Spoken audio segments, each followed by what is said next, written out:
The other day before yesterday in one program, one mother says, मेरा बच्चा openly आकर मुझे कहता है सबकी मम्मी अच्छी है, एक आपको ही प्रॉब्लम है सारी मेरे से। तो वो फिर मम्मी भी डाउट में आ जाती है, भाई मैं राइट कर रही हूँ या रॉन्ग कर रही हूँ, क्योंकि अब तो मेरा बेटा ही मुझे रॉन्ग बोलने लग गया क्योंकि मैं राइट पर खड़ी हुई। You see how complicated it's going to get. इतना सिंपल नहीं रहा जैसे पहले था, ये राइट है, ये रॉन्ग है, ये करो, ये नहीं करो, वो बोल रहे हैं। वो सिंप्लिसिटी चली गई, कॉम्प्लेक्सिटी आ गई है। और ये कॉम्प्लेक्सिटी कहाँ क्रिएट हो रही है सारी? लेकिन उनके पास वो स्किल अभी नहीं है। उनकी तो ये कौन सी फेज ऑफ लाइफ होनी थी? ये उनकी कौन सी फेज ऑफ लाइफ होनी थी? मौज करो, बस थोड़ा सा पढ़ो, एग्जाम दो और एंजॉय करो लाइफ, बाद में देखेंगे ये सारा कुछ। जब उनकी फाउंडेशन ऑफ लाइफ डेवलप ही नहीं अभी हुई, जब उनकी सेल्फ एस्टीम की फाउंडेशन अभी बनी ही नहीं, उसी में इतने सारे उनके ऊपर बातें आ रही है कि वो हिल रहे हैं। तो ऐसे में हम सबका रोल नहीं बन रहा सेवा करने का? बनता है या नहीं बनता? बनता है या नहीं बनता है? हाँ, करते हैं नहीं? अगर आप सिर्फ अपने मन का ध्यान रखते हैं, आपको पता भी नहीं है आपकी वाइब्रेशन कितने माइंड्स को शक्ति दे रही है। You have no idea. क्योंकि ये वाइब्रेशन है ना, ये कहां से कहां ट्रैवल होकर कहां तक पहुंच जाएगी। अगर आप सुबह 10 मिनट बैठकर मेडिटेशन करते हैं और आप हायर वाइब्रेशन थॉट क्रिएट करते हैं, आपको पता ही नहीं है कि वो हवा से कहां कहां किसके पास पहुंच जाएगी। और कोई बहुत परेशान बैठा होगा और थोड़ी देर बाद बोलेगा it's okay, now I know the answer, मैं कर लूंगा। कैसे किया उसने ये? क्योंकि कहीं से उसके पास एक एनर्जी आई थी। करेंगे हम अपने लिए, लेकिन बेनिफिट किसको होगा? इतनों को। और क्योंकि हमारे कर्म से उनको बेनिफिट होगा, तो उनके बेनिफिट की दुआएं आपके पास आनी ही आनी है, इवन इफ आप उनको नहीं जानते, वो आपको नहीं जानते। इट्स लाइक चैरिटी, डोनेशन, सेवा। आज आप किसी भी प्रोजेक्ट में धन डाल दो, पैसा लगाओ, आपको नहीं पता कि वो पैसा कौन से बच्चे के एजुकेशन में जा रहा है, कहाँ स्कूल बनने के लिए, हॉस्पिटल बनने के लिए जा रहा है, आपको नहीं पता होगा। आपने सिर्फ एक चेक बनाया, दे दिया, लेकिन आपने एक कर्म किया।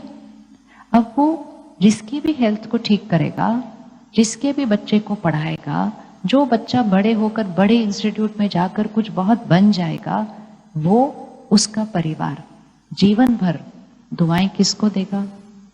जो निमित्त बने मेरे इस सफलता के।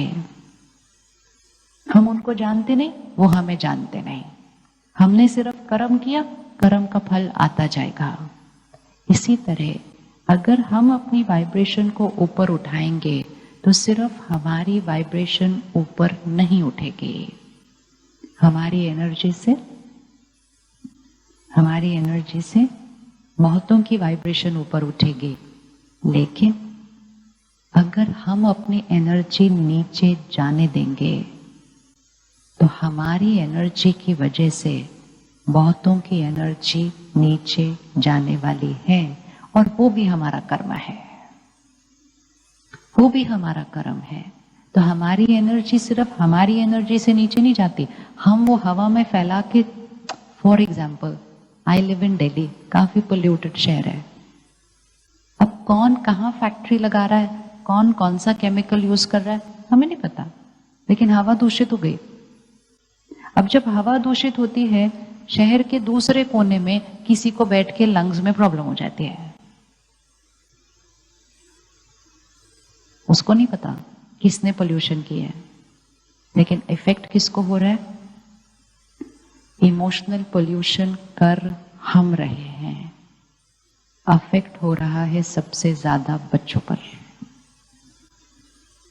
और ये वही बच्चे हैं जिनकी इमोशनल ब्यूटीफुल हैप्पी लाइफ के लिए हम इतनी मेहनत करते हुए इमोशनल पोल्यूशन कर रहे हैं। तो इसलिए सब जिस तरह से भाग रहे हैं उस तरह से भागना नहीं, रुक कर पॉज करके चेक करना सही रास्ते पर भाग रहे हैं या कहीं कुछ चेंज करने की जरूरत है, क्योंकि इस रास्ते का रेपकर्शन तो अब पक्का है कि सही नहीं। नहीं निकल रहा है। जब तक वो हमें हिट कर रहा था, हम फिर भी उसके साथ चल सकते थे। हम चल ही तो रहे हैं पिछले कुछ सालों से, स्ट्रेस के साथ भी चल रहे हैं, डिप्रेशन हो गया तो दवाई खा के भी चल रहे हैं, चल ही रहे हैं। तो हम चल रहे हैं, लेकिन जब हमारे कर्मों का इफेक्ट बच्चों पर आएगा, जिनके पास उतनी ताकत नहीं है उसके साथ चलने की, then it's going to be a very big question mark. तो before it becomes tougher, हमें क्या करना होगा? हमें हवा को क्या करना होगा? This is not only for your children. It is for every child who is working in your office. It's for every child who is working in your team. Child of the parent working in your team. अगर उनकी मन की स्थिति अच्छी होगी, वो घर जाएंगे, उनके घर के लोगों की स्थिति ठीक हो जाएगी। लेकिन अगर हम भागेंगे, उनको भगाएंगे, किसी के मन को आराम करने नहीं देंगे, काम पे काम करते जाएंगे, ये सोचकर कि परफेक्ट लाइफ के लिए सिर्फ काम काम काम। भाई काम तो हमारे मम्मी पापा भी करते थे, काम तो हमारे नाना नानी दादा दादी भी करते थे, लेकिन हम तो अच्छे थे उस समय। इनको क्या हो गया? क्योंकि वो काम को जीवन का एक हिस्सा बनाते थे, हमने काम को ही जीवन बना दिया है। वो घर आते थे तो हमारे साथ होते थे, हम घर आके भी फोन के साथ बैठ जाते हैं और फिर कहते हैं what to do, it's work. It's not work, it's my personal choice. फिर डर लगता है, अगर मैं थोड़ा सा स्लो हो गया या हो गई तो कोई और आगे चला जाएगा। तो जीवन रेस है, ये किसने कहा था? Life is a competition. ये हमारी सबसे बड़ी वन सिंगल रॉन्ग थॉट है। इस रॉन्ग थॉट के सारे थॉट्स रॉन्ग ही निकलते हैं इसके बाद। Life is a competition. भाग रहे हैं, रेस में। थोड़ी देर भी अगर रेस में भागो तो एक्सपीरियंस कैसा होता है? आराम वाला एक्सपीरियंस होगा रेस में भागने से। थोड़ी देर के लिए 100 मीटर रेस, चलो 1 किलोमीटर मैराथन, कितने इमोशंस क्रिएट होते हैं, कितना फटीग क्रिएट होता है, कितना टायर्डनेस होता है, क्योंकि हम वो रेस में हैं। और हमने तो कहा जीवन ही एक रेस है, और खुद तो कहा उनको नर्सरी से सिखाना शुरू कर दिया, तैयारी करो, बहुत कंपटीशन होता है। वो कंपटीशन शब्द का बीज नर्सरी के एडमिशन से पहले डाल दिया उनके अंदर। Life is a journey. अपनी कैपेसिटी से जीना है, अपने वैल्यूज, प्रिंसिपल्स, अपनी स्पीड। आज हम सड़क पे भी गाड़ी चलाते हैं तो रेस थोड़ी करते हैं, अपनी गाड़ी चलाते हैं। तो हर एक का गाड़ी चलाने का तरीका कैसा होगा? अलग अलग होगा। यही अगर आज आप यहां से 12 बजे निकलो और बोलो I am in a race, आपका गाड़ी चलाने का तरीका आपका रहेगा नहीं, क्योंकि आप किसकी तरह गाड़ी चलाने लग जाएंगे? आप किसकी तरह गाड़ी चलाने लग जाएंगे? ये फास्ट जा रहा है, ये फास्ट जा रहा है, इसके आगे जाना है, तो वो कैसे भी चलाए, मेरे को उसके आगे जाना है, because life is a competition. वो रेड सिग्नल पे नहीं रुकेगा, हम भी नहीं रुकेंगे। वो रोड पे चलते हुए की परवाह नहीं करेगा, ऐसे करके जाएगा, हम भी जाएंगे, क्योंकि हम रेस में हैं। जैसे ही हमने कहा हम रेस में हैं, जीवन जीने का तरीका कंप्लीटली चेंज हो जाता है, क्योंकि उसके बाद हमारा जीवन हमारी चॉइस का रहता ही नहीं है। वो जीवन किसकी चॉइस का बन जाता है? जिसकी चॉइस का बन जाता है, जो हमारे आसपास गाड़ी चला रहे हैं। ऐसे हम कर ही रहे थे तो सोशल मीडिया आ गया। अब हमारा जीवन आसपास की गाड़ी चलाने वालों की तरफ से नहीं, दुनिया में सब लोग कैसे गाड़ी चला रहे हैं उसके हिसाब से हम चलते हैं। And that's why simple things became complex, and now complex things are becoming extremely complicated. और फिर वो संस्कार उनके अंदर भी डाल रहे हैं, देखो उस बच्चे को, देखो उस बच्चे को, देखो वो क्या करता है। गर्मियों की छुट्टियां होती हैं, 2 महीने की छुट्टियां होती हैं, 1.5-2 महीने की। जब हमें छुट्टियां होती थी हम क्या करते थे 1.5-2 महीने? क्या करते थे? एंजॉय करते थे। आज तो अभी छुट्टी हुई नहीं, आप उनका कैलेंडर पहले से फिक्स कर देते हो, ये क्लास में जाना है, फिर ये क्लास में जाना है, फिर ये करना है। हर पूरा जीवन पड़ा है सब कुछ सीखने के लिए। नहीं, गोल्फ भी सीखना है, फुटबॉल भी सीखना है, बास्केटबॉल भी सीखना है, ड्रामा भी सीखना है, एलिक्यूशन भी सीखना है, सब कुछ सीखना है। फिर कभी हम प्यार से बोलते हैं अरे सब कुछ नहीं सीखना है, आराम आराम से सीख लेंगे। No, all his friends are going for all these classes. अच्छा, तो कारण वो है, कारण ये नहीं है कि ये सब सिखाना था। दैट वन रीजन कि सब कुछ कर रहे हैं, उसके क्लासमेट्स कर रहे हैं और मेरे फ्रेंड्स के बच्चे भी कर रहे हैं, तो मेरा बच्चा तो पीछे रह जाएगा, इसका मतलब करो।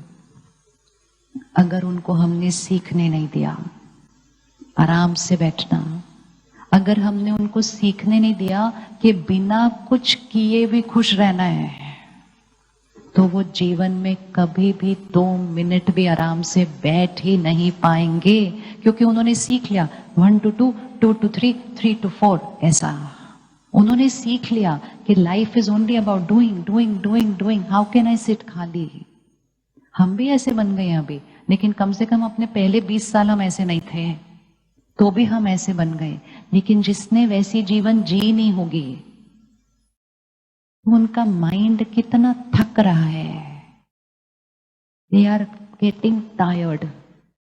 और इसीलिए इतनी छोटी सी एज में इतनी छोटी छोटी बातों के लिए वो फिर कहने लगते हैं I am feeling anxious, I am feeling fear. It is not anxiety, it is not fear, it is nothing, it is a tired mind. वो एक थका हुआ मन है, क्योंकि उस मन को कभी आराम ही नहीं देते थे। ये कर, ये कर, ये कर, सब कुछ अभी सीख लो, ताकि शाम को जब हम पार्टी में जाएंगे हम भी बता सकेंगे मेरा बेटा ये करता है। It's all there, subtle, keep checking where the ego is coming from. कहां से आ रही है वो ईगो? हाउ विल आई से इन फ्रंट ऑफ 5 पीपल कि मेरा बेटा कहीं भी नहीं जाता है? बोल सकेंगे आप बोल सकेंगे। और अगर आपने बोल दिया तो 4 लोग बैठ के आपको समझाएंगे कि आप अपने बच्चे के साथ कितना गलत कर रहे हैं। यही तो प्रॉब्लम है सारी। भाई हम तो कुछ नहीं किया था, तो भी आज हम सब अच्छे फिट हैं ना, ठीक है ना, सब कुछ हमारे जीवन में है या नहीं है? Please slow down. The human mind is designed for a certain speed. जैसे आपकी गाड़ी एक स्पीड के लिए बनी है, आप कभी कभी उसको फास्ट चला सकते हैं। आपका शरीर चलने के लिए बना है, आप कभी कभी भाग सकते हैं। लेकिन अगर आपने आज से डिसाइड किया कि आप चलेंगे नहीं, सिर्फ भागेंगे, तो इस बॉडी का वेयर एंड टेयर होना शुरू हो जाएगा। इसलिए सब लोग जो कह रहे हैं, सब लोग जो कर रहे हैं, वो राइट है। That era is over. क्योंकि राइट वो होता है जिसका कॉन्सिक्वेंस राइट निकलता है। अगर कॉन्सिक्वेंस में बीमारियां आई, मेंटल हेल्थ इश्यूज आए, रिश्तों में दूरियां आ गई, तो इसको फिर हम राइट कहेंगे ही नहीं। और राइट क्या है, उसका क्राइटेरिया सिर्फ एक ही होता है। अगर ये कर्म करने से आत्मा की शक्ति बढ़ी तो वो राइट है, और अगर नहीं बढ़ी तो वो राइट नहीं है। क्योंकि संकल्प से मेरी दुनिया बनती है। अगर यहाँ की शक्ति नहीं बढ़ी तो मैंने जो भी कर्म किया है उसका आज नहीं तो कल, नहीं तो 10 साल बाद, नहीं तो 20 साल बाद परिणाम आना ही आना है। अगर ये बच्चे सब कुछ अभी सीख लेंगे, ये बाद में करेंगे क्या जीवन भर?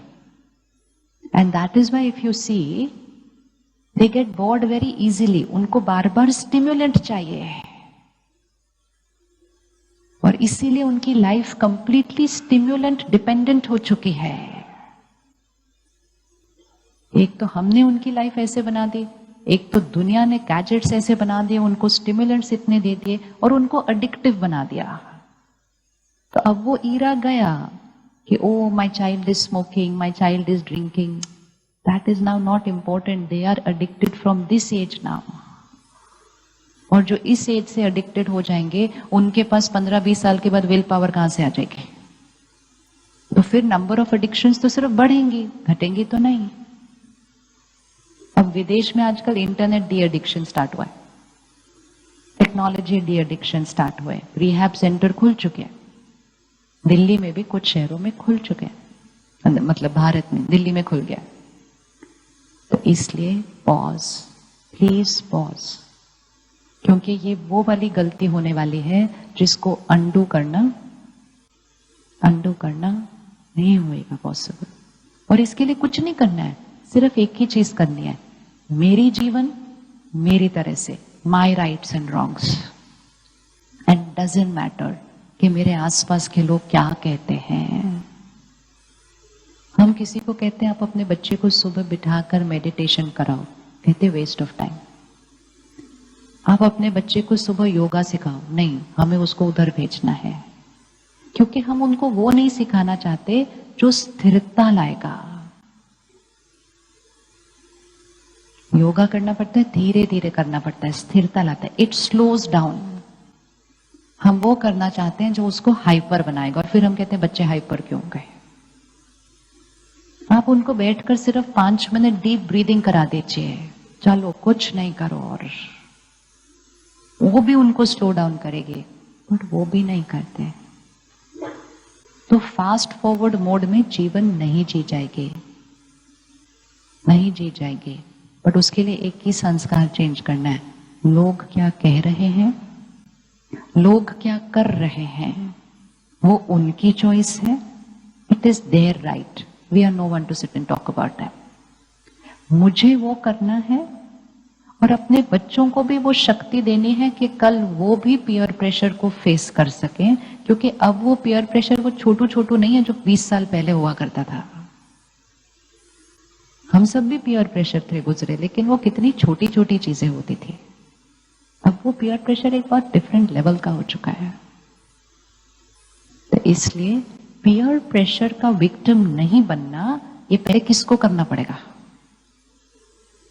जब तक हम नहीं करेंगे, हमारे से पावर ही नहीं उनको जाएगी, so that they don't do it. हम खुद ही उनकी फोटो खींच रहे हैं, हम खुद ही उनके वीडियो बना रहे हैं, हम खुद ही उसको सोशल मीडिया पे डाल रहे हैं, और हम खुद ही चेक कर रहे हैं उनको कितने लाइक्स मिले।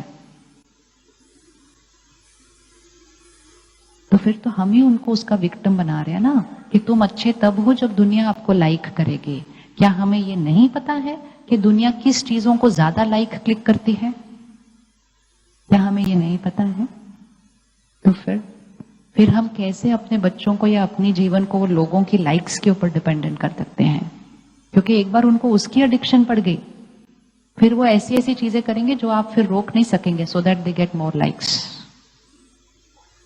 And then it is not likes only on social media. Then I want likes in my life also. Everybody has to like me. And because I want everybody to like me, I will have to do what they are saying. इसीलिए धीरे धीरे जिन बातों के बारे में हम 15 भी नहीं, 20-25 साल की एज में बात करते थे, वो आज स्कूल में बात कर रहे हैं।